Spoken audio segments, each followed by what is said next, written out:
The Senate will come back to order. We're starting on the rules calendar. House Bill 55. Secretary, read the caption. House Bill 55 by Representative Ford of the 170th and others, bills being titled an act to amend Code Section 15-6-2 of the OCGA relating to the number of judges of Superior Courts as to provide for additional judge of the Superior Courts of the Alapaha Judicial Circuit, to provide for the appointment and term of such additional judge by the governor, to provide for related matters, to provide for effective dates, to repeal conflicting laws, and for other purposes. Mr. President, the Senate Committee on Judiciary recommends that this bill do pass by substitute. Respectfully submitted, Senator Strickland, Chairman. Mr. President, the Senate Committee on Judiciary offers following substitute to House Bill 55, bill to be entitled an act to amend Code Section 15-6-2 of the official code of Georgia annotated related to the number of judges of Superior Courts as to provide for an additional judge and for other purposes. Mr. President, that completes the order. I recognize the blueberry farmer from Lowndes County, Georgia, right here. They don't get any more ag than the senator from the 8th. Mr. President, I got to put on my CNI glasses here. This bill, HB 55, is the same as the exact same bill as we passed out of this chamber unanimously, and it adds a judgeship to the Alapaha Judicial Circuit. The last time that we added a judge was in 1979. And 1979 was the year that Georgia on My Mind became the state song. It was the year that the Happy Meal was introduced. It was the year that the Sony Walkman was introduced. It was the year that MARTA was opened. Zell Miller was the president of the state senate at this time. A young man by the name of Larry Bird was the AP College Basketball Player of the Year. In China, they activated their first automatic traffic lights in Beijing. Paul Coverdale, the Coverdale building's named after, was the Senate Minority Leader. There were only 5 Republicans in the state Senate. The senator from the 26th was serving his third, he was but a wee young lad serving his 3rd term in the state legislature. And down in Butts County, Mr. Bill and Miss Martha Jones welcomed a new baby boy into the world who would go on to be the lieutenant governor of this state and our presiding officer in this chamber. It's been a long time since we've added a new judgeship. We're ranked the #1 need in the state of Georgia, and I just ask for your favorable consideration to help my friends in the Alapaha Judicial Circuit get another judgeship. And with that, Mr. President, I'll yield the well for questions, or I'll keep talking until we get more senators in the chamber to vote, whatever you think I need to do. Probably do need to stall a little bit, Senator. I know you can do that. I recognize Senator the 23rd. Thank you, Mr. President. The Senator yield. I yield from my great friend. That was a wonderful presentation. Would you spell Alapaha? Well, I will tell you this, Senator. And, of course, I say this all the time, Senator. You are a Fulbright scholar, I understand. Whereas the senator from the 8th is only a half-bright scholar. Well, even a half-bright senator can spell Alapaha. I will tell you this, Senator. It has no W in it. It has no W in it. But I do know how to spell W. It is D-U-B-Y-A. W. If the senator would yield for one more question. I would be glad to. Would you give me the lineage of Alapaha? So Alapaha is named after the Alapaha River. It is a 220-mile river that runs through South Georgia, and it flows into the Suwannee that flows into, depending on what side of the aisle you're from, it could either be the Gulf of Mexico or the Gulf of America. Right. But that is what the Alapaha River is. And the circuit is named after the Alapaha River, and it's got Berrien County, Lanier County. Oh, Lord. You don't have to stall that much, Senator. Are we good now? Thank you, Mr. President. Thank you, Senator. No more questions. Thank you.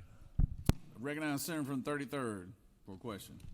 Thank you, Mr. President. Will the Senator yield? I'll be glad to yield to my friend from the 33rd. The bundle of joy you were when you were you born in the blueberry patch?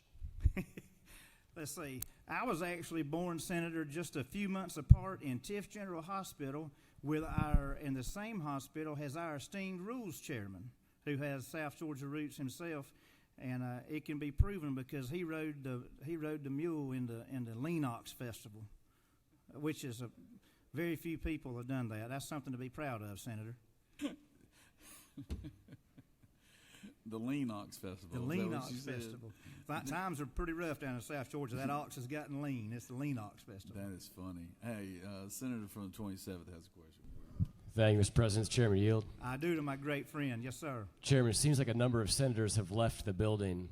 Can you tell us the origin of the famous phrase that Elvis has left the building? Oh, well, the origin is actually there was a gentleman, Lord, I can't remember, Al. Al was his first name. And anyway, they were trying to get somebody, he worked for Colonel Parker, and they, it would get, the Elvis fans were pretty rowdy fans, right? And they'd try to chase after him and everything else. And so Al Kevorkian was his name, Al something. Anyway, he's the one that famously used to say, "Ladies and gentlemen, Elvis has left the building." Thank you, Mr. Chairman. Recognize the senator from the 6th. Thank you, Mr. President. Does the senator yield? The senator yields, and I'm not waiting for the translation. Is it not true that I rode a actual horse? It was not a mule nor a hesse. Is that not true? The senator, In the Lennox parade. the senator knows of what he speaks. Would you further yield? I would be glad to yield. So it is my understanding there's an Alapahaw blueberry.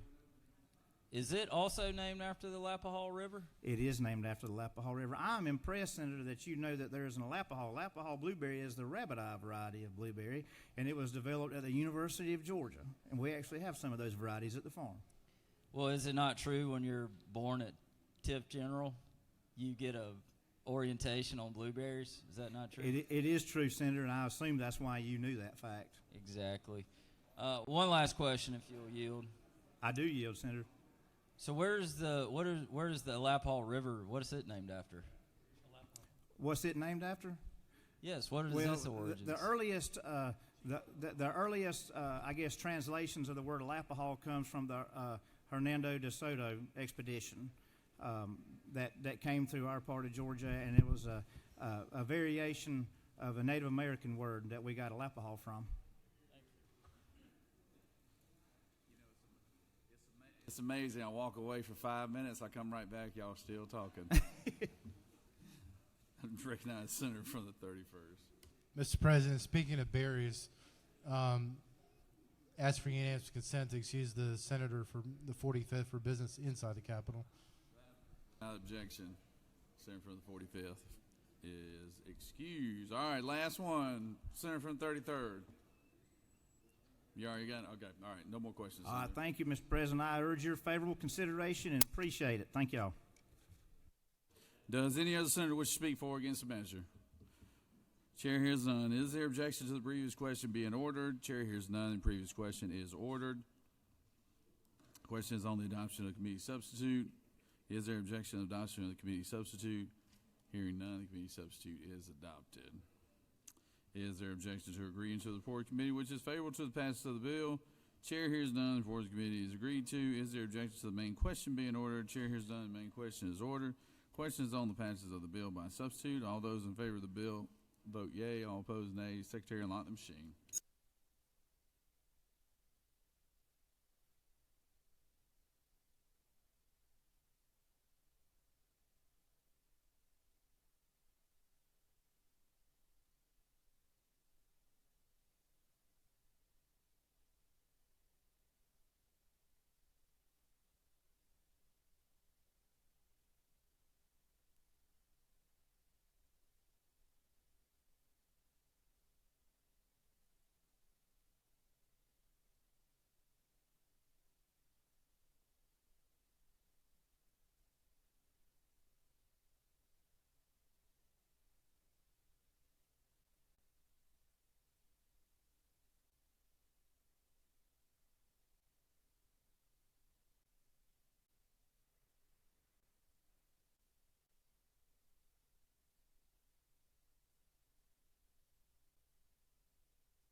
On the passage of the bill, the yeas are 51 and the nays are 1. This bill, having received the requisite constitutional majority, is therefore passed by substitute.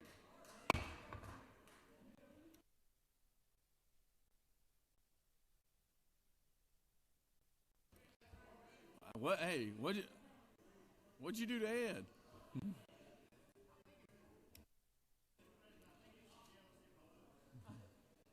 Your looks do get you in trouble a lot, you know.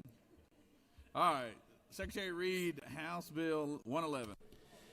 House Bill 111 by Representative Hong, the 103rd, and others. Bills being titled and act to amend Article 2, Chapter 7, Title 48, the Official Code of Georgia Annotated related to the imposition, rate, computation, exemptions, and credits relative to income taxes so as to reduce the rate of tax, to provide for related matters, provide for an effective date and applicability, to repeal conflicting laws, and for other purposes. Mr. President, the Senate Committee on Finance recommends that this bill do pass. Respectfully submitted, Senator Huffstetler, Chairman. Mr. President, a fiscal note has been attached, and that completes the order.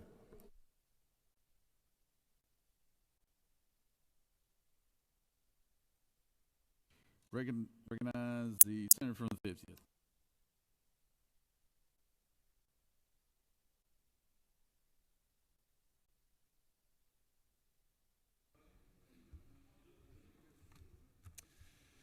Thank you, Mr. President. Rise today to bring before you House Bill 111 on behalf of Governor Kemp. This bill is going to accelerate the tax cut for Georgia's individual income tax. The origin of this tax cut acceleration goes back to the 2022 legislative session when the General Assembly passed and the governor signed into law HB 1437 to provide for the largest income tax in our state's history.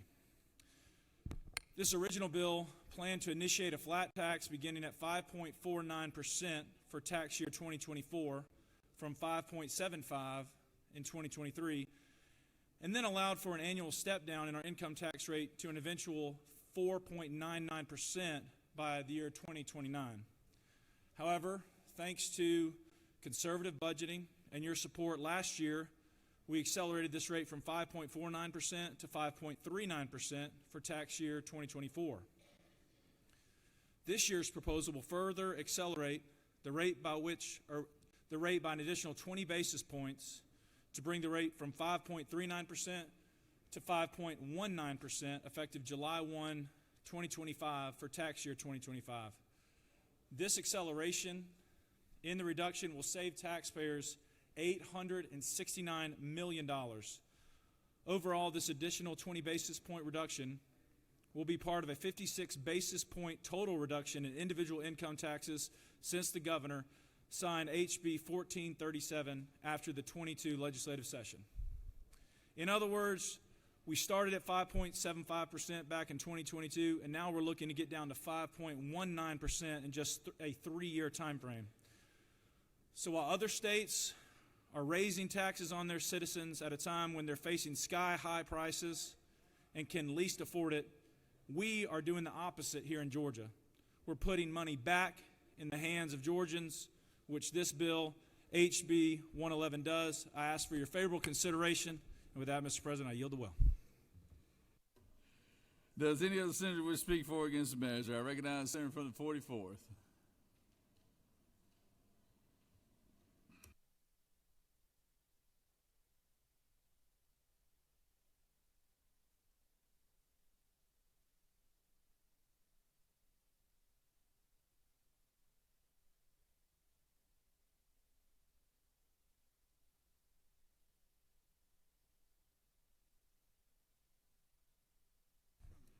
Thank you, Mr. President.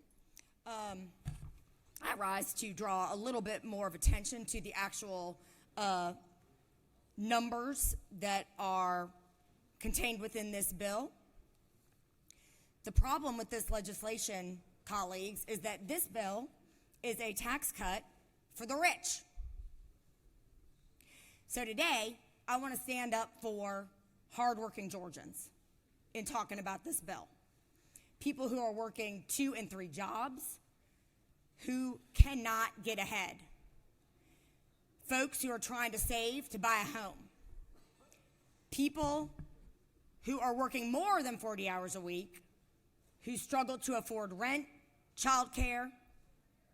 people working more than full time who do not get health care from any of their employers. People who are working really hard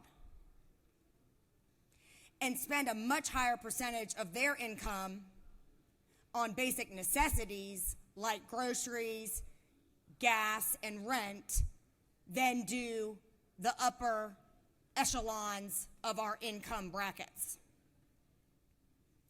This bill does almost nothing for those folks. I want you to look at the chart that I put on your desks that looks a little something like this, if you want to find it. I want to run through the numbers of who's going to benefit from this tax cut for the rich. For the bottom 20% of Georgia's earners, they will receive $10. The second 20%, the average tax cut is $32. For the middle 20%, the middle class, the average tax cut is $70. For the fourth 20%, they will get $156. And the top 1% will get an average tax cut of $3,000 or more. These are folks that make $2 million a year. They make $2 million a year, and all of this tax cut is going to them.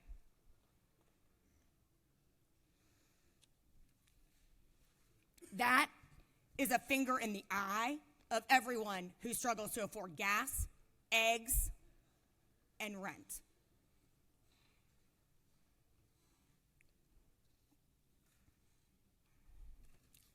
Put another way, this legislation will cost $748 million. Only 33% of it will go to 80% of Georgians. 67% of it will go to the top 20%. Again, another way of putting it, but it's a tax cut for the rich. It delivers outsized benefits to Georgians already at the top of the income ladder who earn the highest incomes. So no, we should not be passing this bill. We should stop telling lies about hardworking Georgians because we don't care about them, obviously, if we're spending $748 million and only 30% is going to 80% of Georgians. I want to talk about what we should be doing instead. For a number of years, I have been the author in the Senate of the Georgia work credit legislation. This is a widely regarded conservative approach to helping families afford necessities and incentivizing work. I believe it was definitely originally proposed by Republicans in Washington, and we have a federal earned income tax credit. This state-level proposal, which I just referred to as the Georgia work credit, can also be called a Georgia state earned income tax credit for our state taxes. Almost every single state has one. We do not. We do not.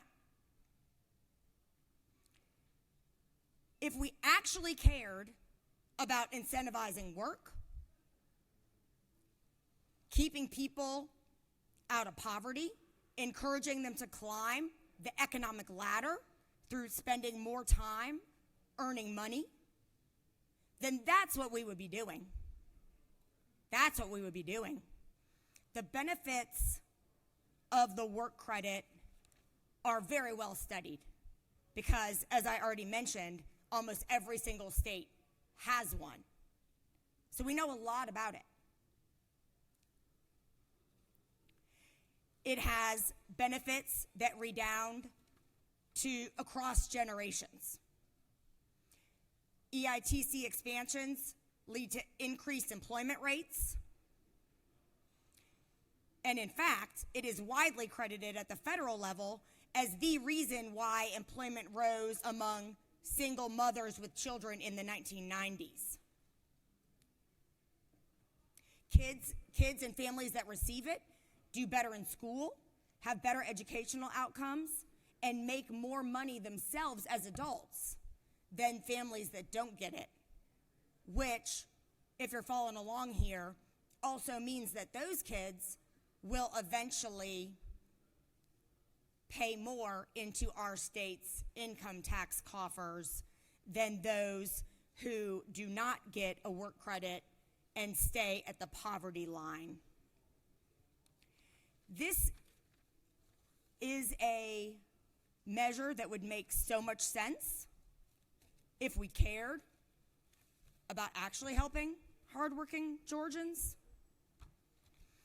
And I just had to get up here and call this out for the gimmick that it is. Because this, my colleagues, is nothing but a tax cut for the rich, dressed up in some pretty language.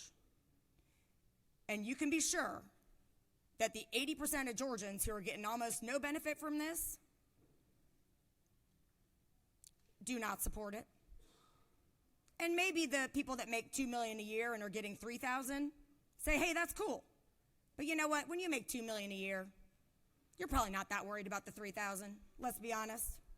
So it's a bad bill. It's just a bad bill. It's a finger in the eye of the working class. And it shows what the priorities of the Georgia General Assembly truly are. And honestly, that's for the folks at the top, the elites, who don't need this. Let's stand for the working class. Let's actually stand for hardworking Georgians and vote no on this tax handout for those making $2 million or more annually. Thank you, Mr. President. I yield the well.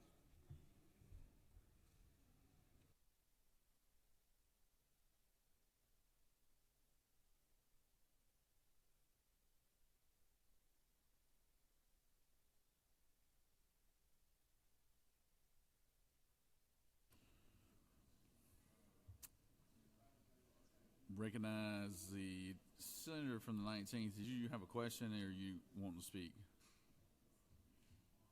Do you want me to give you a moment, get your notes together? Or?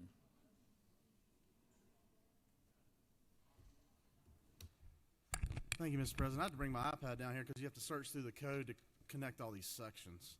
I appreciate the senator from the 44th and the paper that she laid on each of our desks. But let's walk through that for 1 second. If you look at it, you would think that the bottom 20% of Georgians earn an average income of $14,000. The bottom 20% of taxpayers, rather, earn $14,400 or less. However, those numbers are not exactly accurate. What you would find out if you went to the Georgia Code section that's referenced in House Bill 111, you'd see it will refer you to Code Section 48727. That helps you compute your taxable income. And what you would see if you look through that on 47727A 1B1 is that if you're a married couple filing a joint return, the first $24,000 of income you have, well, it's excluded. So therefore, the average income of $14,400, why would they be receiving such little amount in this chart? Well, if they're married, their entire income is excluded anyway.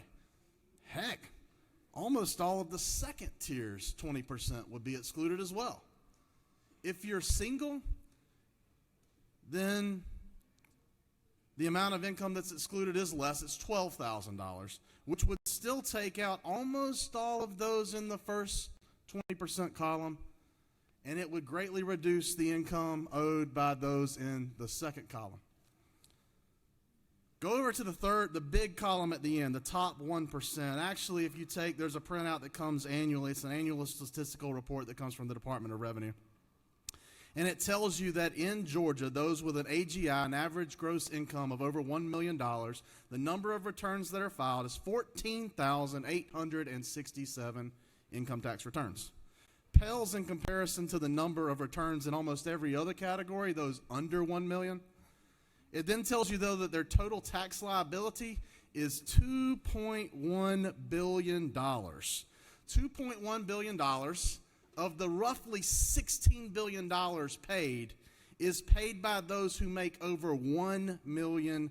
That's 0.03% of the returns in Georgia pay $2 billion of the $16 billion that we raise.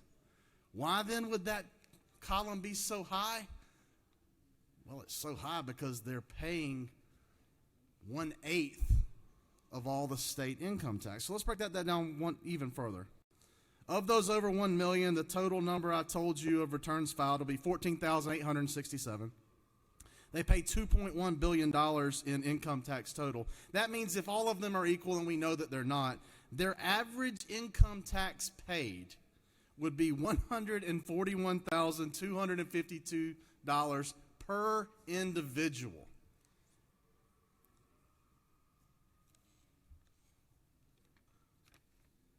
The average income tax they pay then is more than the first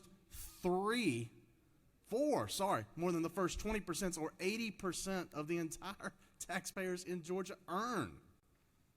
Why would that column be so high? Because they're carrying the weight of 1/8 of the entire income tax total. Statistics can be a funny thing. My dad told me there are 3 types of lies.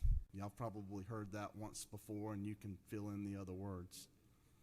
But when you take percentages and turn them into real numbers, as this graph does, it creates a skew every single time.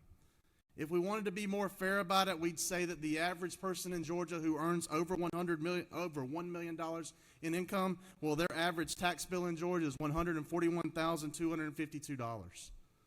If we wanted to be fair about it, that's the way we'd present it. We wouldn't float it as a bar graph where the first 40% of people aren't paying any taxes anyway.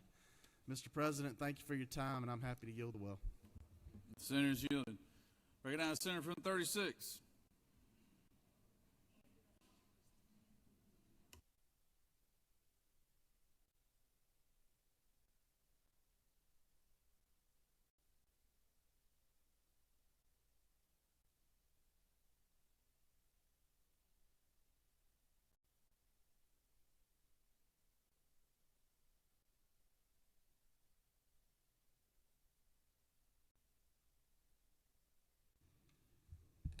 Thank you, Mr. President and colleagues. Come before you in opposition to House Bill 111. I voted against it in committee. And I know the presenter of the bill today said we had the largest tax cut in our history, and $869 million of taxes that won't be collected was the number that he used. Things are not all hunky-dory here in Georgia. Might come as a surprise to some of us, but hardworking Georgians face challenge upon challenge upon challenge. And we're asked to believe that cutting our revenue is a grand solution for our economy. When you cut revenue, what goes along with it is you cut services. We are failing to fund services at this very moment for citizens across our state who merit support, who work hard, many 3 jobs a day, three jobs, going to 3 different jobs every day of the week. And these challenges loom very large for our Georgians, for middle-class families, for hardworking Georgians, as we're also fond of saying. but House Bill 111 is just another favor extended to provide the super rich and the corporations and the top brass with tax relief, while hard-working Georgians continue to scuffle to keep their heads above water. Let's look at the fiscal note. Let's look at the corporate income tax by year. The corporations will get a $54.9 million tax cut in 2025, runs up to a $110 million tax cut in 2026, $113 million in 2027, $120 million in 2028, all the way out. Let's see. It gets up to $133 million, and that's per year by the time we get to 2030, according to the fiscal note from our state auditor. And yet, it's up in the air as to whether we can come up with $2.5 million increase in funding for non-Medicaid home and community-based services in this budget. That's an open question. We're struggling with whether we can fund that. Those are our seniors. The services that get cut or that are inadequately funded: health, education, housing, people with disabilities, veterans, seniors, children. As was lifted up by our pastor this morning,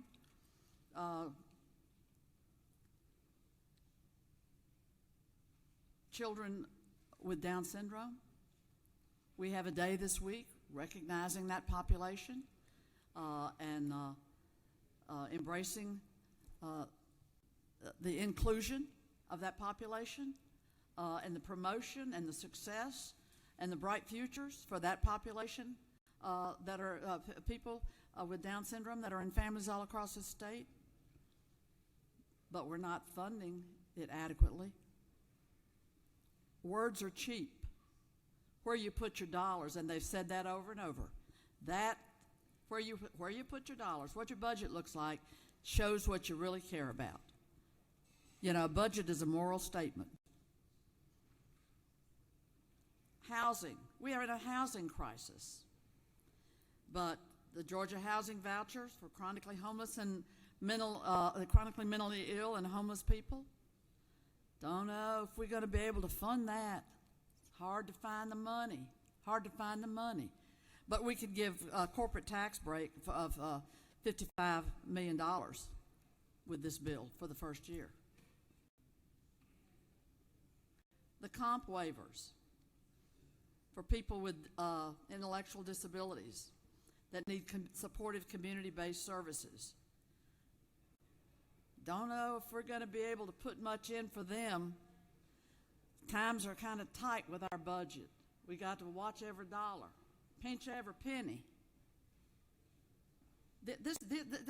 How about the veterans? How about funding our correction system in a robust way that it needs, so it's not a hellhole, which is what it is referred to by those with family members behind those bars and those who work behind those bars. Our state retirees, good people, our state retirees. Shall we pause a minute and think about the plight of our state retirees? I've seen state retirees who have to use duct tape on their car to hold a fender on because they just don't have the money to put that car in the shop and get it tended to, and it's aged out a long time ago. What would happen to anybody who didn't get a cost of living for 10 to 12 years, the last 10 to 12 years, or got a bonus at the end of the year, $500? And these are people that worked their entire lives for the state of Georgia and were promised a cost of living, a 3% cost of living.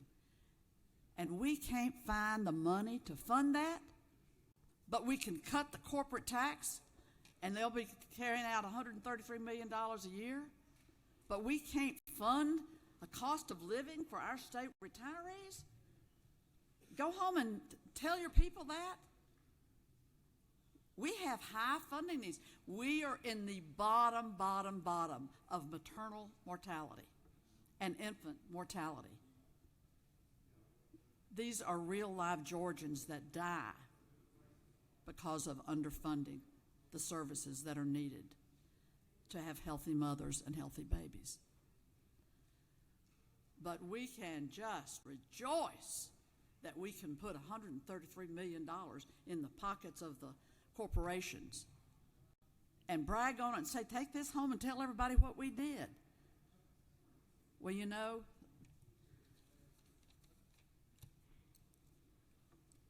there's another looming large reality. Medicaid expansion, filling the coverage gap. But you know what's said about it? It just costs too much. It just costs too much. But we don't mind. We're free-handed. When we give a corporate tax cut to the super rich, we're free-handed with that. We don't talk about the cost to the state of that. So all of this largesse when it comes to the highest income, strata of income folks in our state and the huge corporations. We glad hand but I'm going to tell you what popped up in a bill the other day when we were in committee. It said we're going to fund, and this is laudable, we're going to fund children coming out of foster care to have scholarships for higher education. But they put a little clause in there. If any information is misstated in the application for this money, it'll be a misdemeanor on these naughty foster kids. A misdemeanor.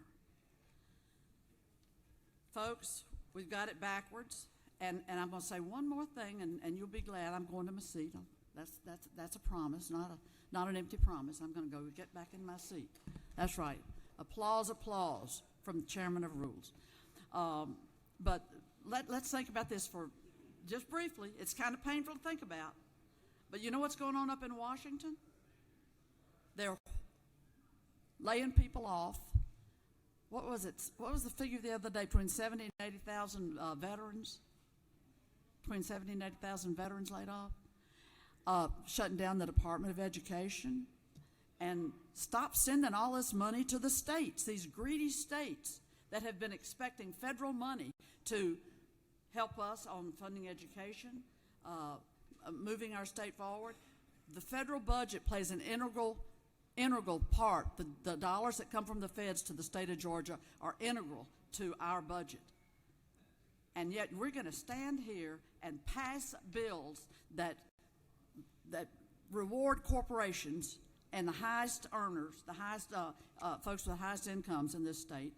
We're going to do that when we don't know how the hell we're going to pass a budget, pardon my French, that is sound when they finish doing all that damage that they're going to do up in Washington, that they're doing right now as we speak here. And don't close your eyes to it. It is the reality. So the special session we'll be in is a special session figuring out what to do about the holes in our budget from what's being cut in Washington right now. So this, I think, is the worst time in the world to propose a bill like this. When they got a dumpster fire going on in Washington, laying off people by droves, CDC, people we know all across our state being put out of a job.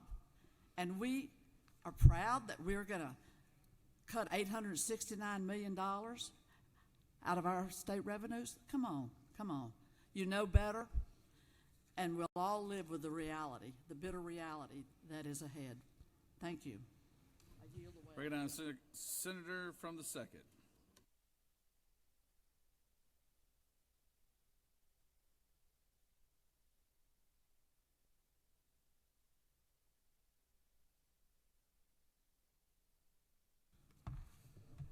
Thank you, Mr. President. My colleague, the senator from the 19th, came with his iPad. I figured I'd come with mine I would have my notes so that I could refer back to them as we talk about HB 111. Now, like many of you, everybody's got constituents that don't have enough. And I remember, Mr. President, talking to my mother and grandmother when I was a little boy growing up. I didn't know what poverty looked like, but I would hear my mother say she was robbing Peter to pay Paul, and she hoped that John didn't ask for his money back. And under HB 111, that's exactly what's going to happen. Folks are going to be robbing Peter to pay Paul to hope John doesn't ask for his money back. Because in HB 111, it proposes a gradual reduction of the income tax rate over several years for low-income folks, for poor folks, for average, everyday working folks, for paycheck-to-paycheck people. The immediate tax burden remains unchanged for those folks. So many individuals who live in poverty may not see the relief of the gradual decrease because they're living paycheck to paycheck. And I don't know if you've ever heard of it, but my grandmother used to always tell me that you can't get blood out of a turnip. And sometimes you may try to make those ends meet, but if you don't have enough, you just don't have enough. And that's what it is. This bill doesn't talk about any increases and tax credits or low-income, earned income tax credits for low-income earners, because we see happening at the federal level, folks don't have enough money just to even pay for child care. And so poor folks are told that you're getting all these credits and you ought to pull yourself up by your bootstraps. Well, Mr. President, I just challenge my colleagues, what happens if you don't have a pair of boots? What's the opportunity for folks who are struggling if the benefit is topsy-turvy? So this delays the rate deduction. Why does it delay? The proposed mechanism delays the rate reductions based on state revenue conditions that may have some uncertainty. And so while it sounds good, everything starts off sounding good until you get down to the brass tacks of the bill where it says, but in case things aren't as though they may seem, here's some mechanisms where the rates won't be triggered. If the governor's revenue estimate doesn't increase by 3%, or if it doesn't have this, and so we know that we have a potential for a new governor coming in, so we'll hamstring that governor with revenue estimates. Don't know who it might be. Could be somebody in this chamber. But if the economic conditions are poor at the time, the reductions could be postponed indefinitely, leaving poor folks without the relief that was promised and anticipated. That's how we do things in the General Assembly. It's never as directed as we want to see. We want to add some additional conditions to it. But colleagues, what about the folks that we brought here to do business in our state, that we put up the money to move the dirt, to get them ready to build, and guess what? They told us, oh, we're not going to build now. We're going to take those jobs. We won't do it now. Well, when will you do it? I don't know. We'll get to it when we can. There's no clawback. We can't get our money back. We can't get our investment back. But we're telling folks that don't have enough living paycheck to paycheck, you know what? That rate decrease for the same corporate entities is going to be good because the corporate tax rate will be tied to this tax rate, so we can also give them handouts and economic development, but then they don't have to build what they said they're going to build. But for poor folks, we got thoughts and prayers. We don't know how the tax cuts in this bill will be applied at the expense of folks serving in public service.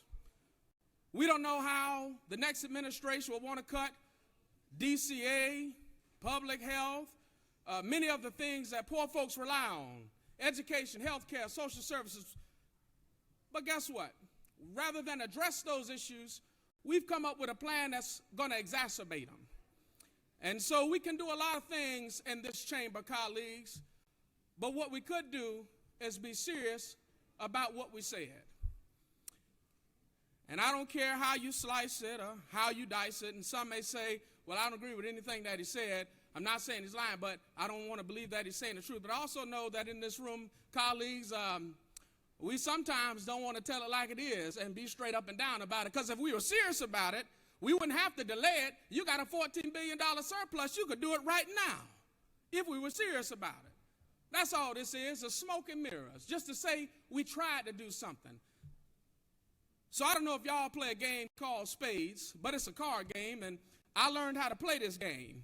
And I watched my uncles, and the object is to set your opponent. And you try to bid your hand, see what your opponent bids, and then you might go up a little bit. But the object is to set your opponent. And I just want you to know, we shouldn't be setting the citizens in the state of Georgia with how we're bidding on this budget. Because when we have the budget, we have a magical surplus year after year.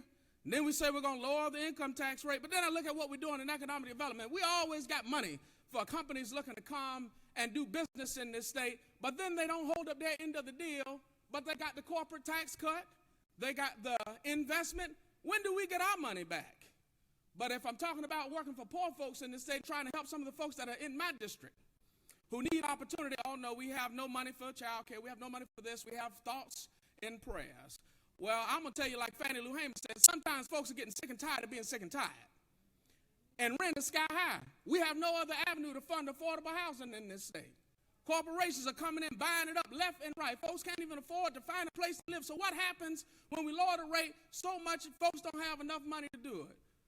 Well, you could raise the minimum wage in this state and move it from $5.15 to actually something that folks could actually use. But we don't want to do that. We could pay our state law enforcement agencies a little bit more money than we're paying them because every other state paying more money than us. We don't do that. But we're going to lower the tax rate. That's good enough. But folks who are making pennies on the dollar, they ain't going to see no tax decrease. You got to have enough money to know that you're going to get a rebate or you're going to see something significant. And I promise you, the folks who make $30,000, that $10 they're going to get, they don't even know that $10 is there because there's probably something else new coming out that they have to pay for. So all I'm trying to say, colleagues, is for folks who are already disproportionately affected by the increases in necessities, a decrease doesn't mean meaningful relief. This is nothing more than conjecture because you just set the next administration to have to deal with the effects of this bill. That's all it is. And so if you want to leave to say, oh, we did this great, amazing thing, look at how we cut taxes and how we did this. At the same time, we talked about opportunities to raise some revenue, and we haven't been able to do that or figure that out. But we always find a way to do one thing and say another. So, Mr. President, as I get ready to close, this bill aims to reduce some income tax rates, but the structure, in my opinion, doesn't really help poor folks, poor individuals, poor families. The gradual nature of this reduction lacks what I would consider to be the immediate benefits that folks are looking for, the immediate relief. Because we're relying on state revenue conditions, and if things go crazy in Washington, I don't know what we're going to do. You can't throw the baby out with the bathwater, and so while we have to prepare for the worst, I think that's where our state should be making plans and preparations because I heard that FEMA might be canceled, and I live down I-16 and on the coast, and we've had 2 hurricanes back to back. We've also had historic flooding, so what do you do when there's going to be no federal help? No federal government help to come down and help you with the storms. It said states should handle that. What do you do? What do you do if the Department of Education is canceled and you live in an urban or rural community and you rely on Title I money? What do you do? But guess what? We're going to gamble with it. But then I got some colleagues who say they don't like to gamble. But you're gambling on it with this bill. So these potential cuts to essential services, again, leave the folks in my district and low-income communities without any immediate relief. We haven't done anything to help them lower their light bills, their water bills, their gas bills, their internet bills, their rent bill. We haven't helped them do anything. We haven't even helped them lower the cost of child care. So what really have we done? And if we were serious about it, we would have passed a bill that wouldn't make businesses prepay sales tax. If we were serious about it, I'd rather trust the businesses in my district to invest that money than park it with the state so that you can set the revenue estimate because you already got the money anyway. Yet again, we do one thing and say another. So, Mr. President, I'll be a no on this bill today because it doesn't help working folks, it doesn't help poor folks, it only helps the folks that already got enough. And I don't know if you've ever had to rob Peter to pay Paul and hope that John doesn't ask for his money back, but I know my constituents do, and I've been there before myself. And, Mr. President, I've had bills on the auto draft Olympics at one point in time in my life where I didn't know how things were finna get paid. And we still got citizens doing the same thing right now. So I would just ask your colleagues to vote no until you come up with something meaningful where folks can grab something tangible. Don't make it all hypothetical. Do something that's worth something. And with that, Mr. President, I yield the will.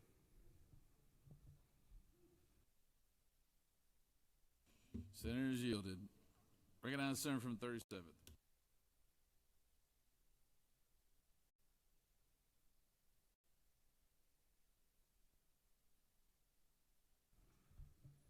Mr. President, ladies and gentlemen of the Senate, I rise today on House Bill 111 because I want to challenge something that was said today. I don't know if the working folks that we care about are listening to this debate here at 2:20 in the afternoon because they're out working. But I will tell you, for those who are dialed in and care about this issue, I want to challenge, I want to call out something that was said earlier from one of my colleagues, the class warfare that was invoked here. That class warfare is nonsense. When you look at this chart shared by the senator from the 44th, you look at these people who are supposed top 1%. The top 1% is a loaded language folks like to talk about in our politics. But you know who those taxpayers are? Those taxpayers disproportionately are LLCs and S corporations who file taxes as individuals.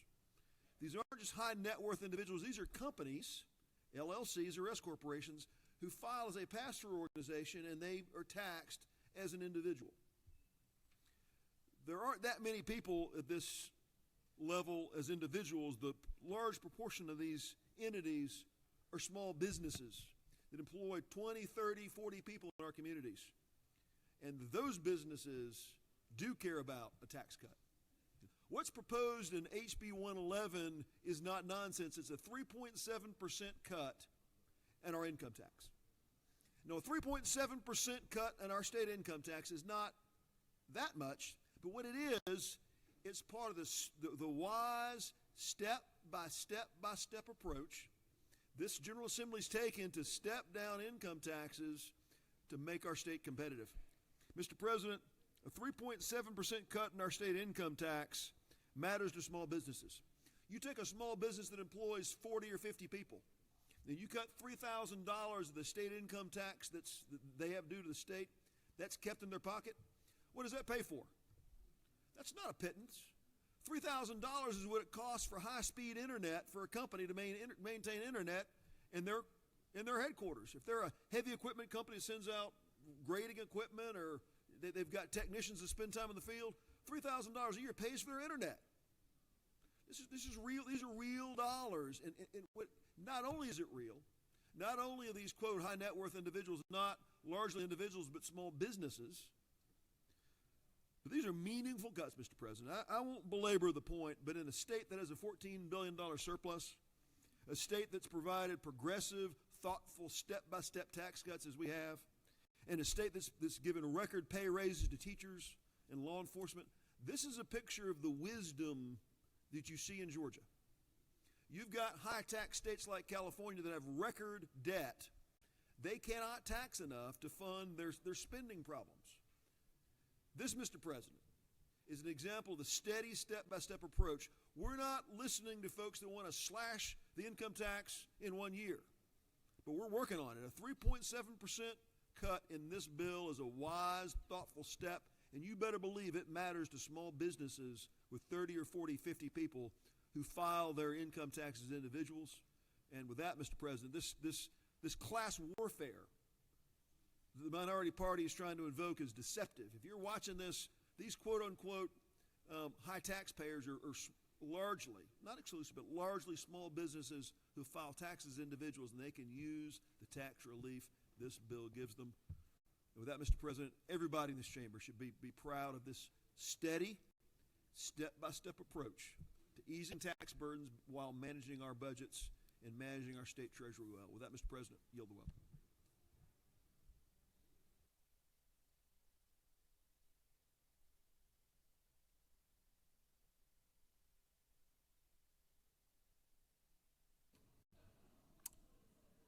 Senator from the 20th, you had a question, I guess.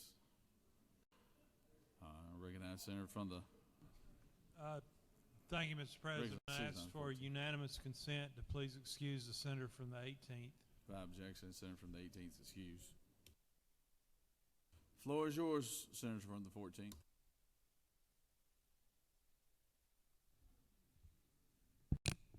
Thank you, Mr. President. It is hard to see into the future. None of us own a crystal ball. But I can tell you that I have been blessed only in this one narrow moment. Normally I'm caught in the fog like us all. But in this one moment, I had this spark of clarity about the future of the Republican Party.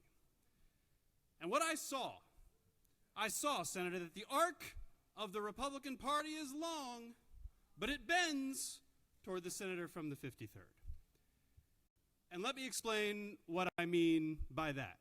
The senator from the 53rd has mentioned before that we were colleagues in the House and used to more or less shoot spitballs from the back of the bus, proverbially, being rebellious, voting no on a lot of bills that House leadership wanted.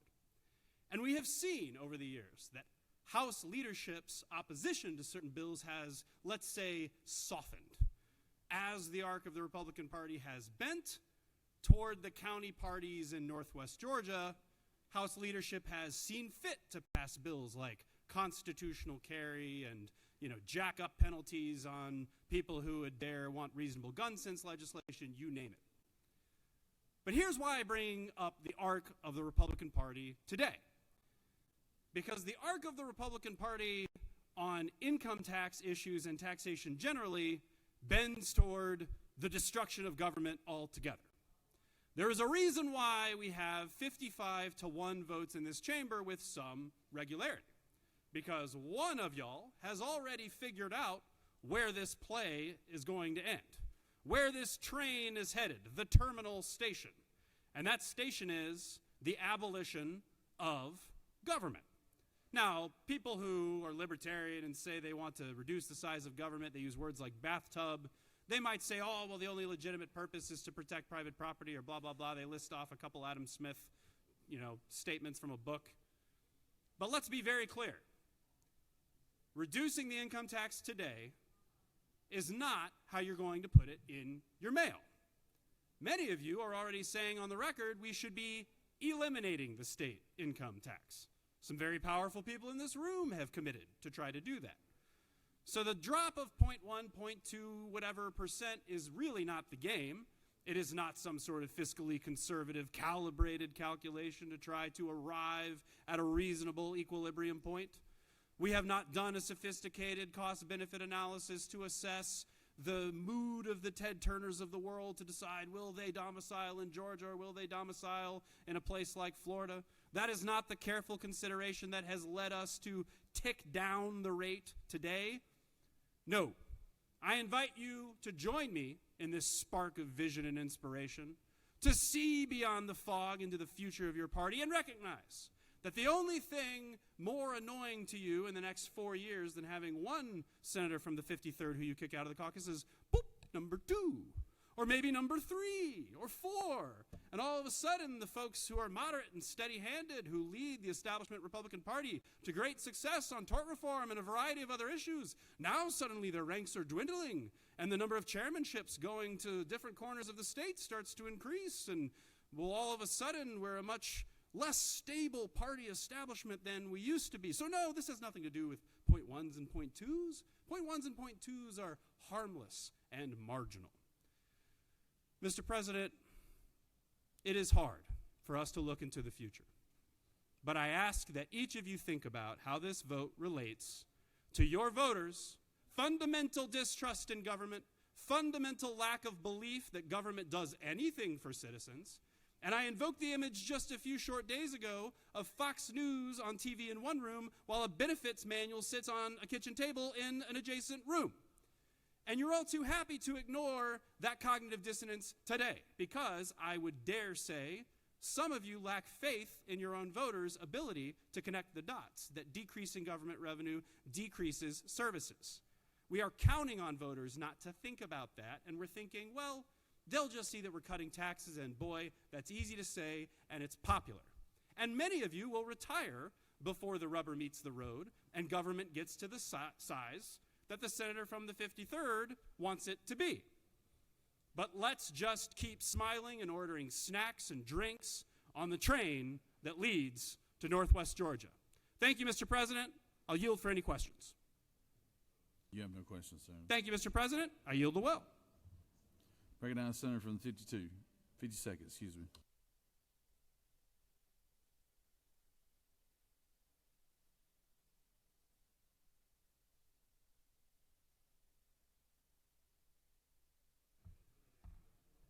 Thank you, Mr. President. As the Senate sponsor of this income tax bill originally a few years ago, I wanted to address the history of it a little bit, and I will be brief. But at that time, the standard deduction per family was $7,100.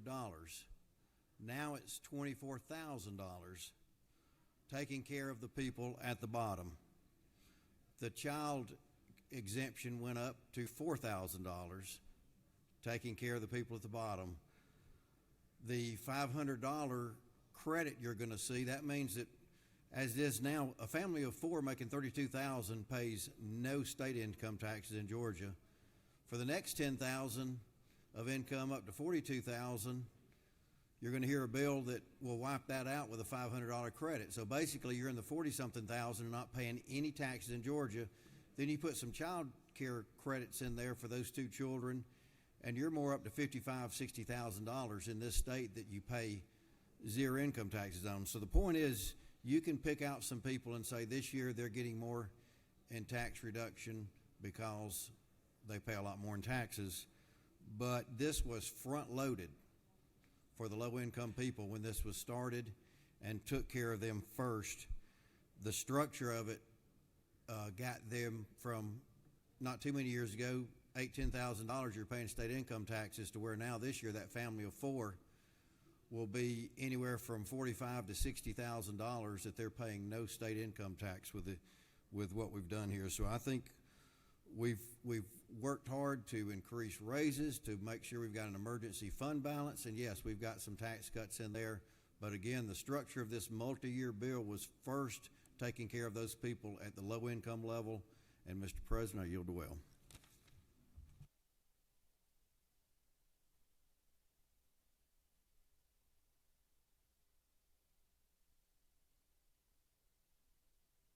Does any other senator wish to speak for or against the measure? Chair. Recognize the senator for the 14th. Thank you, Mr. President. Motion to table the bill. All right. Senator from the 14th has made a motion to table. That's what I figured. Got objection from the senator from the 51st. All those in favor of the motion will vote yea. All opposed, nay. Secretary, unlock the machine.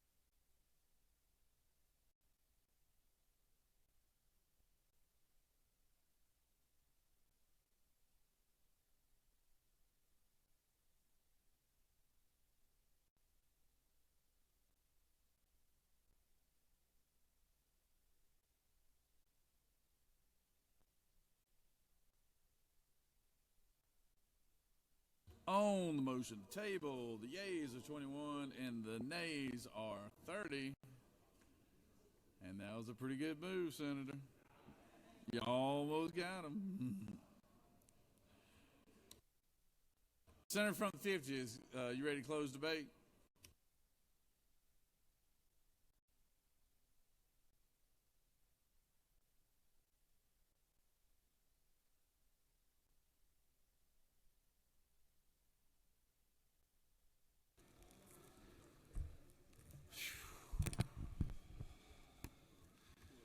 Thank you, Mr. President. I'm reminded of a Ronald Reagan quote that says, if you're explaining, you're losing.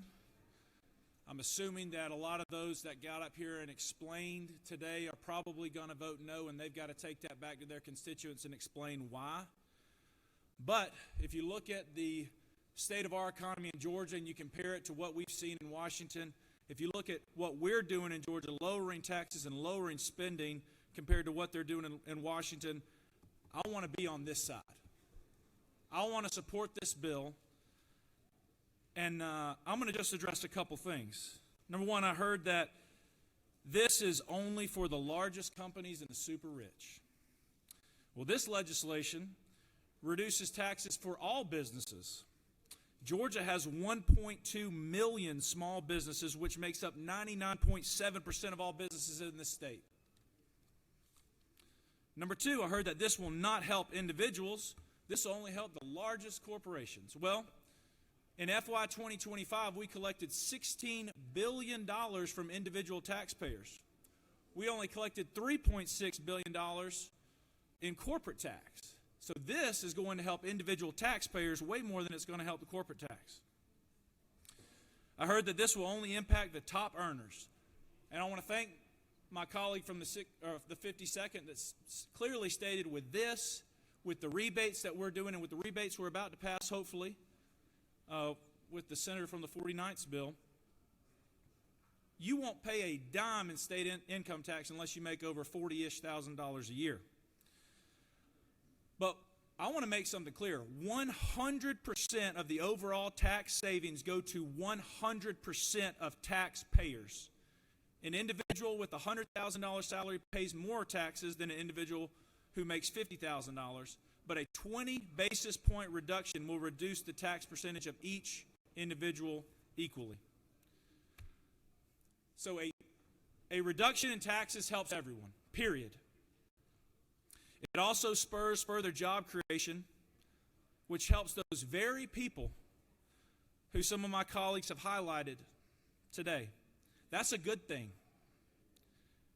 It's important that we continue to budget conservatively so that we can continue to provide opportunities like this tax cut, like the rebate that we're going to vote on here very soon.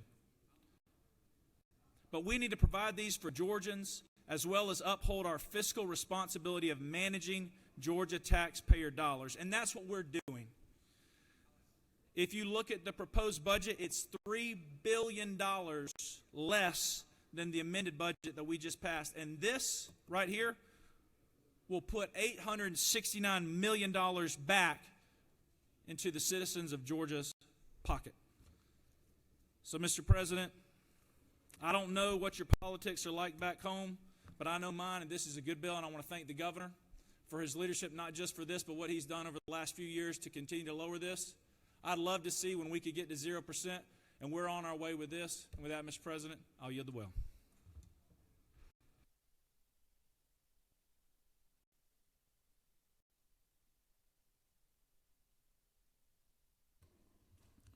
Is there objection to agreeing to the report of the committee, which is favorable to the passage of the bill? Chair hears none. Report of the committee is agreed to. Is the objection to the main question being ordered? Chair hears none. Main question is ordered. Questions on the passage of the bill?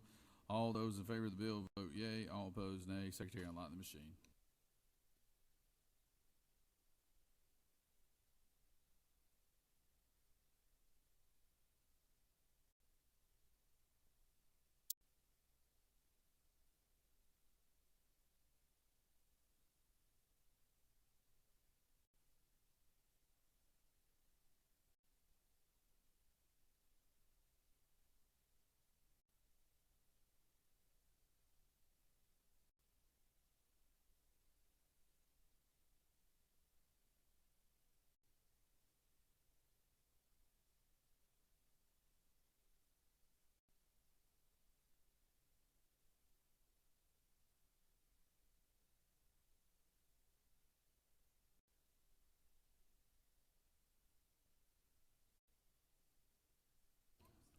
Senator from the 53rd, what purpose you rise? Parliamentary inquiry, Mr. State your inquiry. Isn't it true I welcome my Republican colleagues on the train to Northwest Georgia so we can celebrate the liberty the senator from the 14th likes to brag about? The senator is proud of where he's from.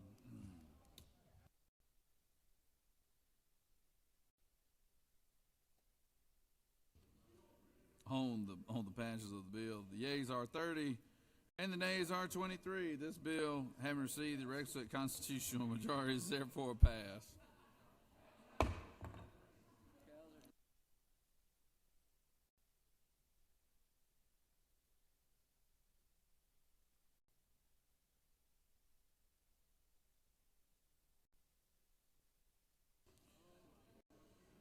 Senator from the 46, for what purpose you rise? Move to reconsider, please, Mr. President.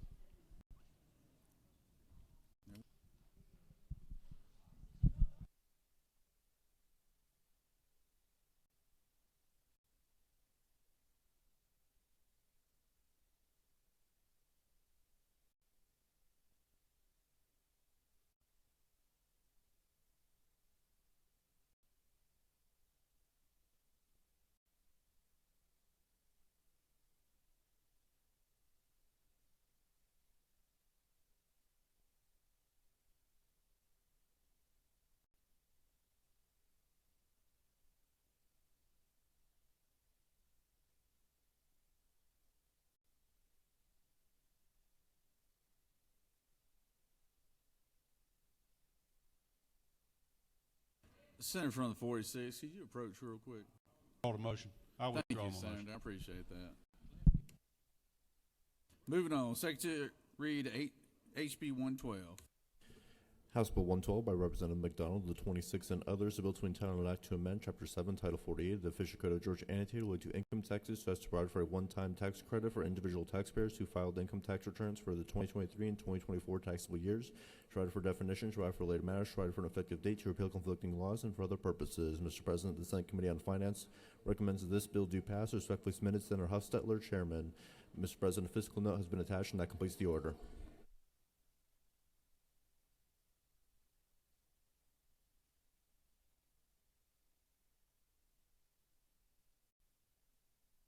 Recognize the Senator from the 49th.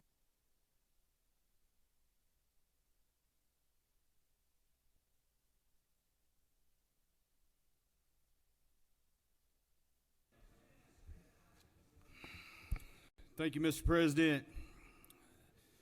Colleagues, y'all know that y'all dealing with a farmer here. Simple-minded. Speeches are not as good as what y'all heard on the last bill, but I appreciate the support on HB 111. Today I'm bringing to you HB 112, and it's a pretty simple tag. I know some of y'all hazed me a little bit with my veterans tag. Got SB 96 across the finish line. And then the infamous fluorescent pink bill that came to spectacle a week or so ago. This bill's actually a little bit simpler than all three of those. On day 33, I'm bringing HB 112. I've read it several times. I've tried to memorize the talking points. It's a short 3-pager with 60 some odd lines. On its face, HB 112 is probably the simplest bill we passed all year, or I've carried all year. I would, however, consider it the most serious bill I've brought to you. What it does simply gives folks in your district who have worked hard, paid their taxes, a rebate of $250 for individual filers, $375 for heads of household, or $500 for those married and filing jointly. In Alto, Georgia, these credits go a long way with basic necessities. This isn't a new concept. I applaud you guys for passing HB 1302 in 2022 session. HB 112 will put approximately $1.2 billion back into the hands of the folks who need it most. I appreciate Governor Kemp's commitment to fiscal responsibility, and I would appreciate your favorable support. Again, let me remind you to put your finger on the green button, not your finger in the face of those hard-working Georgians who've worked hard for this money and paid their taxes. Mr. President, I yield the well.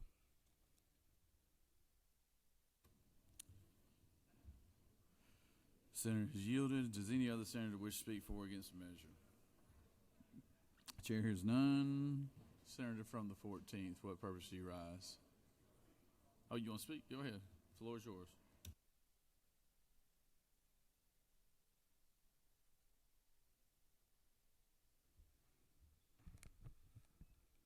Thank you, Mr. President. Thank you, Mr. President. From both the Democratic and Republican seats on the train that heads to Northwest Georgia, the part of the trip that we're going through, you can see out the window, and you can see that people do need a lot of help right now. And you will see that some of your colleagues will vote against a permanent reduction in the income tax rate, a deconstruction of the income tax in Georgia. We will be voting against that. But some of us will be voting for immediate tax relief Because look, $250, $300 matters a lot, and it matters more than $30. And voters know that. And look, I wouldn't choose to send the money back that way if I were the governor. I would do everything that the senator from the 36 said and make our state government stronger. But if there is a bill to send some of that money back, some of us will send that money back for immediate tax relief. But we do not need to be making structural changes that cripple our ability to respond to social ills for the rest of the time. So, want to put that on the record. Thank you for the opportunity, Mr. President. Senator's yielded. Does any other senator wish to speak for or against the measure? Chair hears none. Is there objection to the previous question being ordered? Chair hears none. Previous question is ordered. Is there objection to agreeing to the report of committee which is favorable to the passage of the bill? Chair hears none. The report of the committee is agreed to. Is there objection to the main question being ordered? Chair hears none. The main question is ordered. Question is on the passage of the bill. All in favor say yea. Vote yea. All opposed nay. Secretary, unlock the machine.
On the passes of the bill, the yeas are 52 and the nays are 0. This bill, having received the requisite constitutional majority, is therefore passed.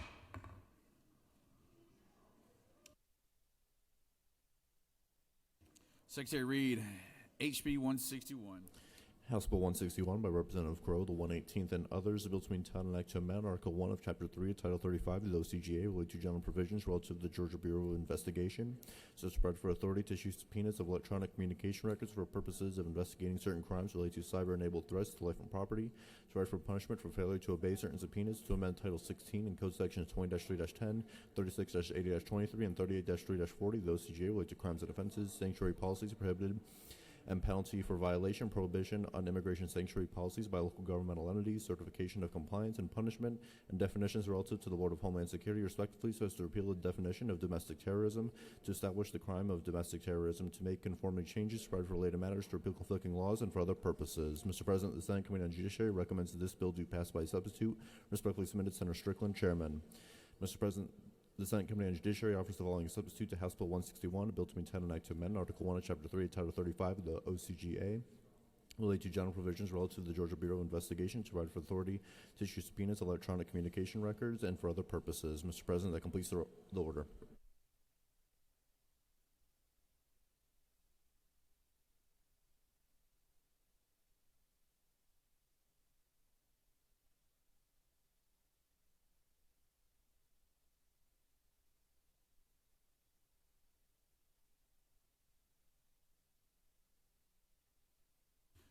Recognize Senator from 54.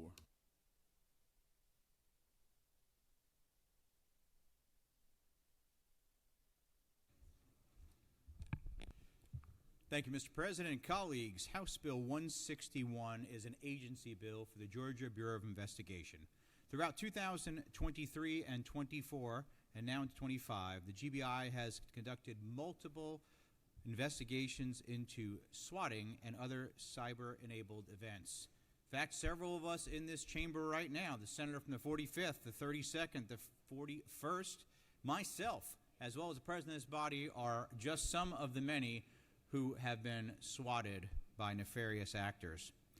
In this new bill, we're going to enhance the GBI's ability to go after these bad actors. Currently, they can use administrative subpoenas to successfully combat other types of cyber-enabled crimes, including crimes against children and disturbing sexual exploitation. This simply just expands that for domestic terrorism. The bill is rather straightforward. It will help us to go after these bad actors, to make sure we can do that and put them behind bars where they belong. It does not expand the GBI's authority or original jurisdiction, just simply gives them extra tools to go after those committing these nefarious acts. If there are no questions, I will yield the well and ask for your favorable consideration.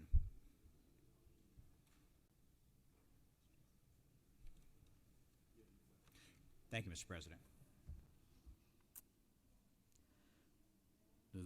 Does any other senator wish to speak for or against the measure? Chair hears none. Is there objection to the previous question being ordered? Chair hears none. The previous question is ordered. Questions on the adoption of the committee substitute. Is there objection to the adoption of the committee substitute? Hearing none, the committee substitute is adopted. Is there objection to agreeing to the report of the committee, which is favorable to the passage of the bill? Chair hears none. The report of the committee is agreed to. Is there objection to the main question being ordered? Chair hears none. Main question is ordered. Questions on passage of the bill by substitute. All those in favor vote yea. All opposed nay. Secretary, unlock the machine.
On the passage of the bill, the yeas are 48 and the nays are 4. This bill, having received the requisite constitutional majority, is therefore passed by substitute.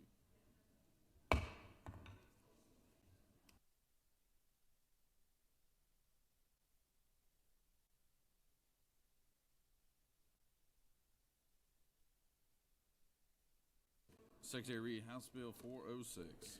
House Bill 406 by Representative Leverett of the 123rd, bill to be entitled an act to amend Chapter 23, Title 47 of the Official Code of Georgia annotated related to the Georgia Judicial Retirement System to increase the retirement age of Superior Court judges first taking office on or after July 1st, 2026, to provide for an effective date, to provide for related matters, to repeal conflicting laws, and for other purposes. Mr. President, the Senate Committee on Judiciary recommends that this bill do pass. Respectfully submitted, Senator Strickland, Chairman. That completes the order, Mr. President. I recognize the senator from 50th.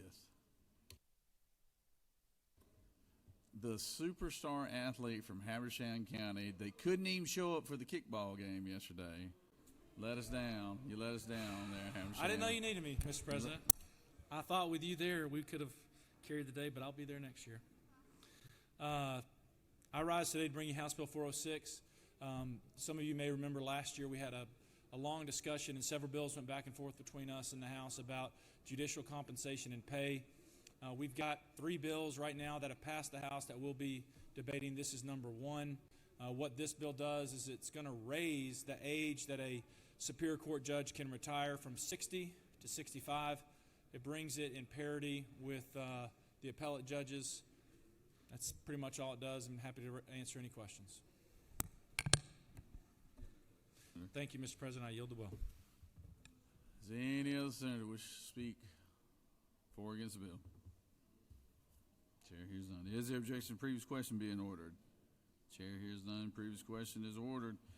Is there objection to agreeing to the report of committee which is favorable to the passage of the bill? Chair hears none. Report of committee is agreed to. Is there objections to the main question being ordered? Chair hears none. The main question is ordered. Questions on passage of the bill. All those in favor vote yea. All opposed nay. Secretary, unlock the machine.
On the passage of the bill, the yeas are 53, the nays are 0.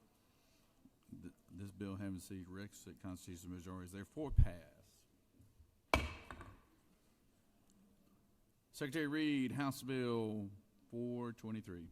House Bill 423 by Representative Wade in the ninth and others. Bills being titled an act to amend Article 12, Chapter 3 of Title 38 and Part 4 of Article 2, Chapter 5 of Title 46. The official code of Georgia annotated related to Emergency Communications Authority and an emergency telephone number 911 system, respectively, so as to provide for next generation 911 systems and services, to rise and provide for definitions, to rise the duties and responsibilities of the Georgia Emergency Communications Authority as relevant to next generation 911 systems and services, to add members to the board of directors of such authority, to require all new 911 systems conform to Wireless Enhanced 911 Service or NG 911 service standards, to revise the role of the executive director of the authority, to provide for related matters, to repeal conflicting laws, and for other purposes. Mr. President, the Senate Committee on Public Safety recommends that this bill do pass. Respectfully submitted, Senator Albers, Chairman. That completes the order, Mr. President.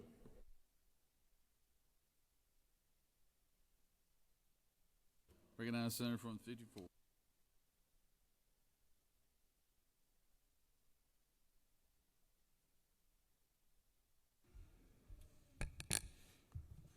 Thank you, Mr. President. Colleagues, I come before you again for House Bill 423, discussing Next Generation 911.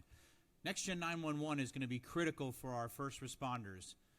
If you think about the four legs of the stool, we have police, fire, EMS, and 911. Our current E911 system is woefully out of date. The technology behind it is lagging behind, as well as the connectivity on phone lines is literally going away from our legacy telephone companies.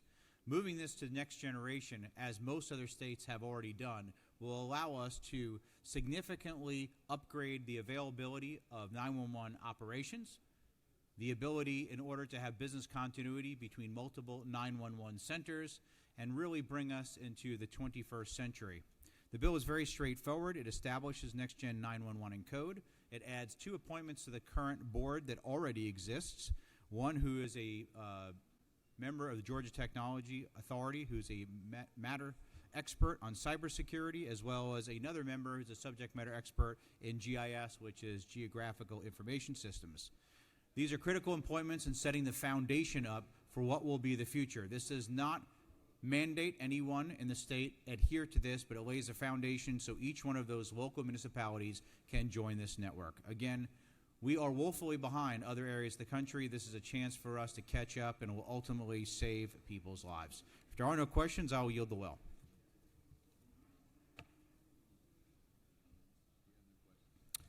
Thank you. Does any other senator wish to speak for or against the measure? The chair hears none. Is there objection to the previous question being ordered? Chair hears none. The previous question is ordered.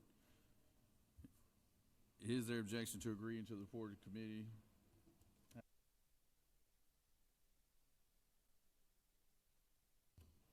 Chair hears none. All those in favor vote yea. All opposed nay. Secretary, unlock the machine.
the passage of the bill, the yeas are 53, nays are 0.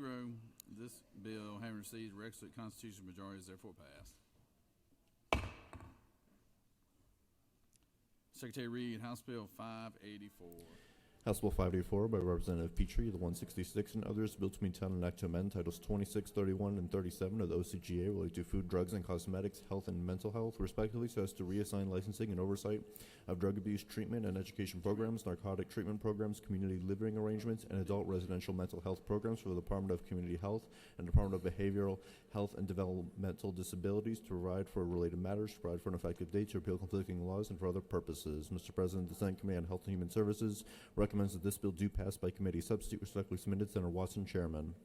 Mr. President, the Senate Committee on Health and Human Services offers the following substitute to House Bill 584, a bill to be entitled an act to amend Titles 26, 31, and 37 of the Official Code of Georgia annotated related to food, drugs, and cosmetics, health, and mental health, respectively, so as to reassign licensing and oversight of drug abuse treatment and education programs and for other purposes. Mr. President, that completes the order.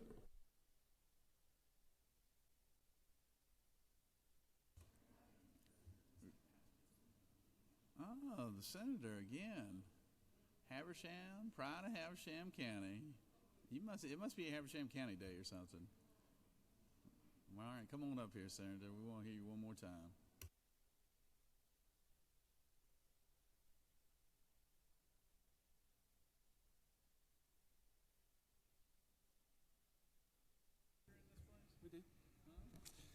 Thank you, Mr. President. I rise to bring you House Bill 584. This bill is two department bills, actually. It's the Department of Community Health and the Department of Behavioral Health and Developmental Disabilities. What this does is it reassigns licensing and oversight of drug abuse treatment and educational programs, narcotic treatment programs, community living arrangements, and adult residential mental health programs from the Department of Community Health to the Department of Behavioral Health and Developmental Disabilities. Essentially, the way that it functions now is these would have to report to the Department of Community Health and then get referred to the Department of Behavioral Health and Developmental Disabilities. This cuts out the middleman, streamlines government, makes us more efficient. And with that, Mr. President, I'm happy to yield for any questions or just ask for your favorable consideration. Senator from 19th, you have a question? You have no questions, Senator. Thank you, Mr. President. I yield the will. Does any other senator wish to speak for or against the measure? Is there objection to the previous question being ordered? Chair hears none. Question is on the adoption of the committee substitute. Is there objection to the adoption of the committee substitute? Hearing none, the committee substitute is adopted. Is there objection to agreeing to the report of committee which is favorable to the passage of the bill? Chair hears none. The report of committee is agreed to. Is there objection to the main question being ordered? Chair hears none. The main question is ordered. Questions on the passage of the bill by substitute. All those in favor vote yea. All opposed nay. Secretary, unlock the machine.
On the passage of the bill, the yeas are 52 and the nays are 0.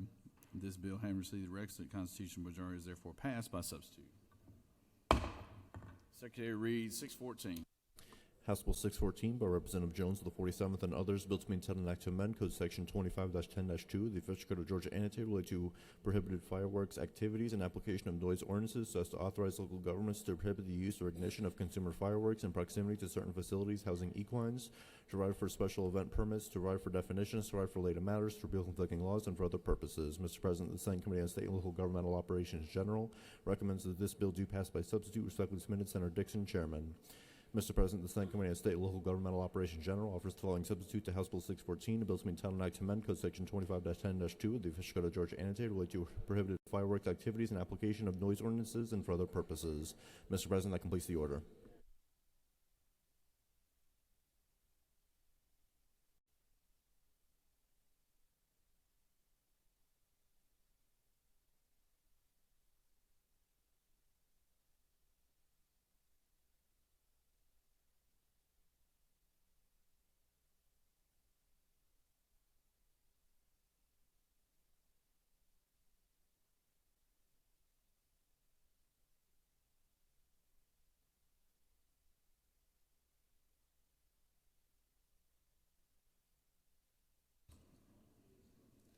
Recognize Senator from the 21st. PLB. Thank you, Mr. President. Senators, I bring before you HB 614. I want to give you a little background of why we want to do this. Horse farms are particularly being negatively affected by suburban and economic encroachment. The loud, sudden noise near horse farms are dangerous to the people that own and ride horses and to the horses themselves. There's also a fire threat from fireworks since many horses are housed in wooden barns with bales of hay. So what this simply does, it allows a city or county to adopt a local ordinance to prohibit fireworks up to 200 yards of a facility housing equines in a confined area. There are 17 other property uses that have distance restrictions for fireworks, including gas stations, parks, water treatment facilities, nursing homes, jails, and public properties. This just adds one more to the list. But furthermore, this is the only property use that requires the passage of a local ordinance before it can take effect. It will not affect most of Georgia. It's really just for like an area like my district, Milton. So this small way to support and protect this important area of agriculture, the equine industry. I ask for your favorable consideration. If, Mr. President, there's no questions, I yield the well. You do have one question, Senator. Okay. Recognize Senator from the 29th. Yes. Senator Yield? Yes. Senator, does this apply to all horses or just race horses? No, this is for the horse country that I live in, Milton, and I know that the senator from the 6th, that he's got some equine farms in his area that and the fireworks, really scare these horses and are a problem. So we want to get this taken care of. You've changed my mind, Senator. Thank All you. right, thank you. I yield the well, Mr. President. Does any other senator wish to speak for or against the measure? Is there objection to the previous question being ordered? Chair hears none. Previous question is ordered. Question is on the adoption of the committee substitute. Is there objection to the adoption of the committee substitute? Hearing none, the committee substitute is adopted. Is there objection to the main question being ordered? Chair hears none. Main question is ordered. All those in favor of the bill will vote yea. All opposed, nay. Secretary, unlock the machine.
On the passage of the bill, the yeas are 50 and the nays are 1. This bill, having received the requisite constitutional majority, is therefore passed by substitute.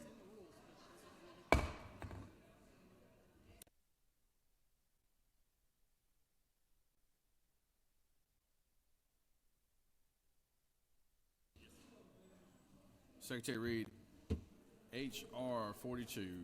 House Resolution 42 by Representative Gamble of 15th and others, a resolution ratifying Governor Brian P. Kemp's executive order numbers 1001-2402, 1008-2401, and 1015-2401, suspending the collection of motor fuel and diesel fuel taxes and for other purposes. Mr. President, the Senate Committee on Finance recommends that this resolution do pass. Respectfully submitted, Senator Huffstetler, Chairman. That completes the order, Mr. President.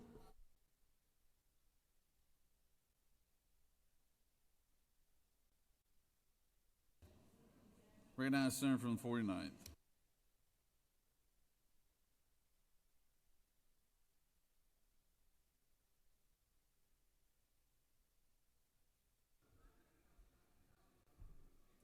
Thank you, Mr. President. I bring before you H.R. 42 on behalf of Governor Kemp to ratify the governor's temporary suspension of collection of motor fuel and diesel fuel taxes in response to the 3 executive orders in October of 2024 declaring a state of emergency for Hurricane Helene. The suspension occurred when the General Assembly was not in session, so we must pass this resolution to ratify his executive order. It saved Georgians $92 million. Just like previous resolutions, this one simply ratifies his suspension. During that time, he was in consultation with the General Assembly's leadership along with the Lieutenant Governor and Speaker of the House and collective efforts to conservatively manage our state's budget, and it's allowed us the opportunity to help lessen the burden of a horrific natural disaster. I would ask for your favorable support of H.R. 42. I yield the will, Mr. President. Senator from the 40th, you do? Okay. Senator's yielded. Does any other senator wish to speak for or against the measure? Chair hears none. Is there objection to the previous question being ordered? Chair hears none. Previous question is ordered. Is there objection to agreeing to the report of committee which is favorable to the passage of the bill? Is there objection to main question being ordered? Chair hears none. Main question is ordered. The question is on the adoption of the resolution. All those in favor of the resolution will vote yea. Opposed, nay. Secretary, unlock the machine.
On the adoption resolution, the yeas are 53 and the nays are 1. The resolution, having received the requisite constitutional majority, is therefore adopted. Recognize the senator from the 18th. Thank you, Mr. President. Pursuant to Senate Rule. Hold on one second, Senator. I'm sorry, I jumped ahead of you. Message. The following message was received from the House through Mr. Riley, the clerk thereof. Mr. President, the House has passed by substitute by the requisite constitutional majority the following bill of the Senate, Senate Bill 68 by Senator Kennedy, the 18th, and others. A bill to entitle an act to amend Titles 9, 13, 40, and 51 of the Official Code of Georgia annotated, relating to civil practice, contracts, motor vehicles, and torts, respectively, so as to provide for substantive and comprehensive revision and for other purposes. Mr. President, that completes the order.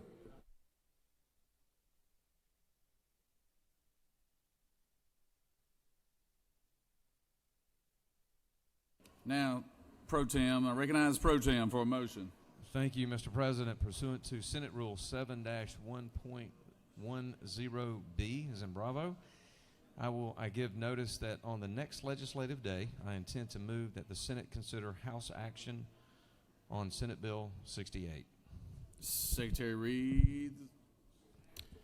Senate Bill 68 by Senator Kennedy, the 18th, and others. Bills being intended to amend Titles 9, 13, 40, and 51 of the Official Code of Georgia Annotated related to civil practice, contracts, motor vehicles, and torts, respectively, to provide for substantive and comprehensive revision of provisions regarding civil practice, evidentiary matters, damages, and liability, and tort actions, to provide for limitations relative to pain and suffering testimony, to provide for timing of answers and discovery, to provide for dismissals of civil actions, to provide for definitions, to provide for related matters, to provide for an effective date and applicability, to repeal conflicting laws, and for other purposes. Mr. President, that completes the order.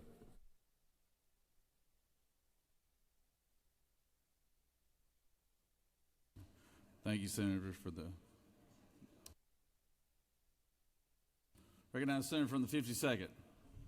Thank you, Mr. President. Pursuant to Senate Rule 7-1-10B, I give notice on the next legislative day. I intend to move that the Senate consider House action on Senate Bill 77. Secretary, read the caption.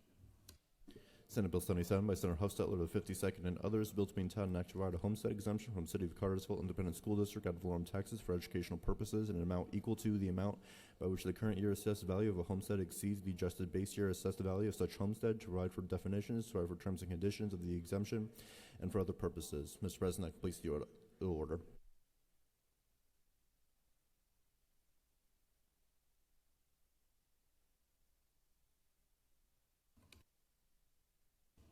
I believe you need to make a second motion.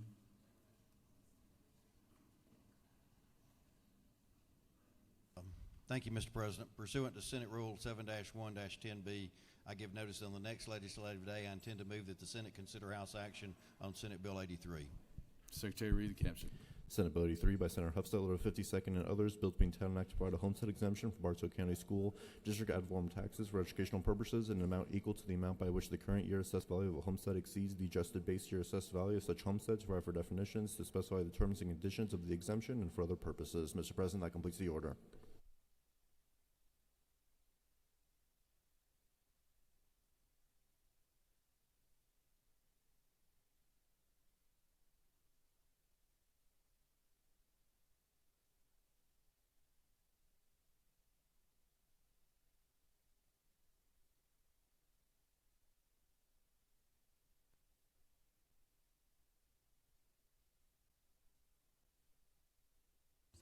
Senator from 26, you want to be recognized?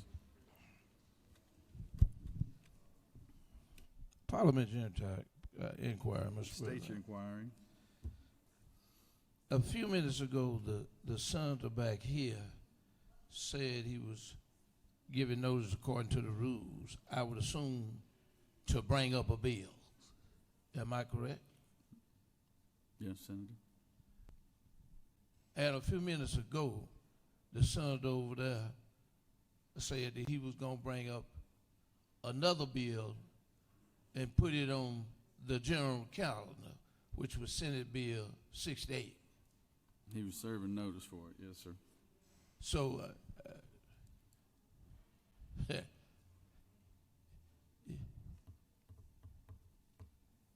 I just wanted to know, I could object, and do we just go through a series of I tell you what, years?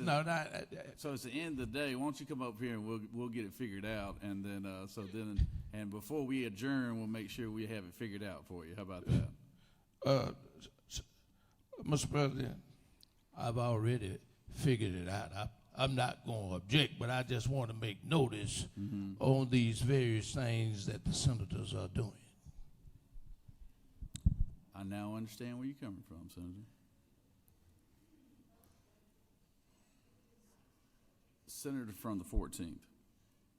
Parliamentary inquiry, Mr. President. State your inquiry. Mr. President, all I was going to ask is, don't you think it'd be better if the governor waited till Monday to hit the media environment then, instead of letting tort reform pass on a Friday? Oh, Senator, you know nobody in this room pays attention to what's going on in the media. Thank you, Mr. President.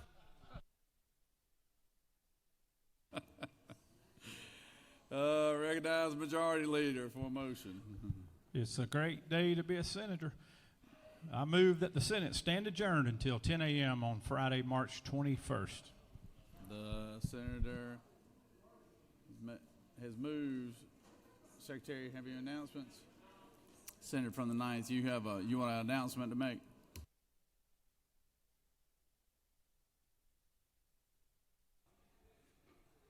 Thank you, Mr. President. If you are a member of the Georgia Legislative Black Caucus, we are taking a group picture down on the steps.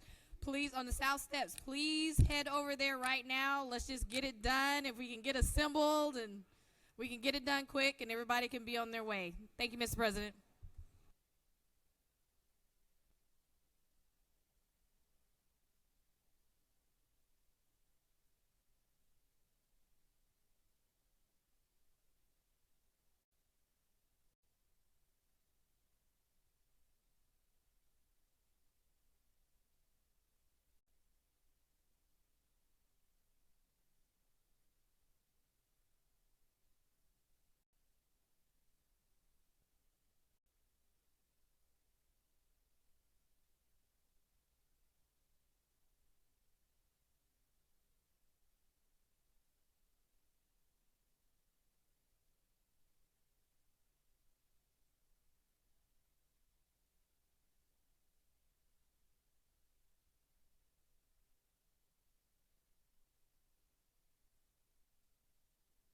Recognize Senator from the 19th for an announcement.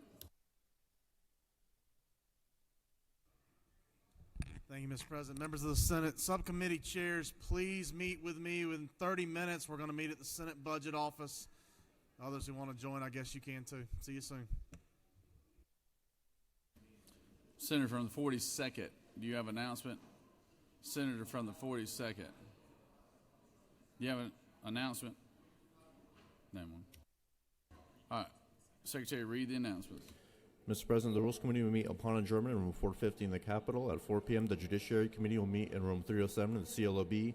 The Insurance and Labor Committee meeting has been canceled. At 5 p.m., the Regulated Industries and Utilities Committee will meet in room 450 in the Capitol. And at 6 p.m., the Higher Education Committee will meet in room 307 in the CLOB. That completes the order, Mr. President. Any other announcements? The majority leader has moved. All those in favor of the motion